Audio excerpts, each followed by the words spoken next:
इबरत news सां गॾु मां अदनान शेख। मां न सखर जे इलाइक़े जेशा टाउन ते मौजूदु आहियां UC 5 में, जिथे कचरे जा ढेर मुख़्तलिफ़ जॻहियुनि ते लॻल आहिनि। इन मां शहरी इंतिहाई परेशान था नज़र अचनि, छो जे करे नंढड़ा ॿार मुख़्तलिफ़ जॻहियुनि ते घुमनि था। इन कचरे में जेके बीमारियूं थियूं फैलिजनि, उन्हनि जी वजह सां शहरी इंतिहाई परेशान था नज़र अचनि। सखर में लोकल गवर्नमेंट हुजण जे बावजूद भी हे कचरे जा ढेर लोकल गवर्नमेंट हटाइण में नाकाम थी नज़र अचे। अचो ते जेके शहरी ऐं इलाइक़ा मकीन आहिनि, उन्हनि सां ॻाल्हायूं था त उन्हनि जो हिन कचरे जे बारे में ऐं लोकल गवर्नमेंट जे बारे में चवणु छा आहे?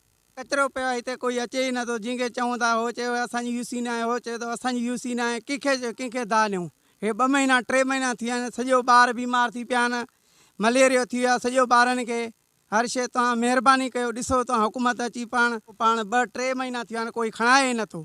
हिकिड़े ॾे वञो त उहो चए असांजो हथु न आहे, ॿिए ॾे वञो त ॿियो चए त असांजो हथु न आहे। जाॾे तव्हां चओ उहो PP वारा चवनि असांजो हथु न आहे। इहा भई काॾे वञो तव्हां? जीअं तव्हां चओ उहो ई सरकारी, तव्हां ॿुधो मुलाज़िम को भी। भाई कचरा उठाने वाला कोई इंतज़ामिया यहाँ पर आती नहीं है। 3-3, 4-4 महीने ऐसे ही कचरा पड़ा रहता है यहाँ पर। नालियों के ढेर यहाँ पर लगे होते हैं, पानी नालियों से बाहर आता है, लेडीज़ बच्चे औरतें गिरती हैं यहाँ पर।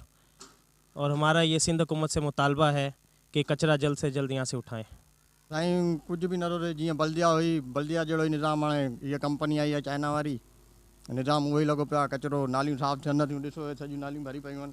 सड़ो बस अचे थो सुबुह सां हिकिड़ो स्वीपर ॿाहिरि ई हणी हलियो थो वञे पियो, कचरो थोरो थोरो जमा थिए थो, उहो खणी था वञनि, मथे गिटिन में भरियो पियो आहे चारो तरफ़ कचरो। नालियूं साफ़ थियनि कान थियूं।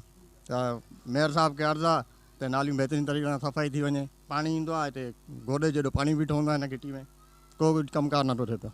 हे तव्हां ॿुधायो सखर जे शहरनि जा वीचार, उन्हनि जो इहो ई चवणु आहे हे गंद जेको जंहिंजो कमु आहे खणणु बल्दिया हाउस मां ऐं सिंध सॉलिड वेस्ट, इहे 2 इदारा जेके आहिनि उहे नाकाम थी विया आहिनि। कैमरा टीम सां गॾु अदनान शेख, इबरत न्यूज़ सखर।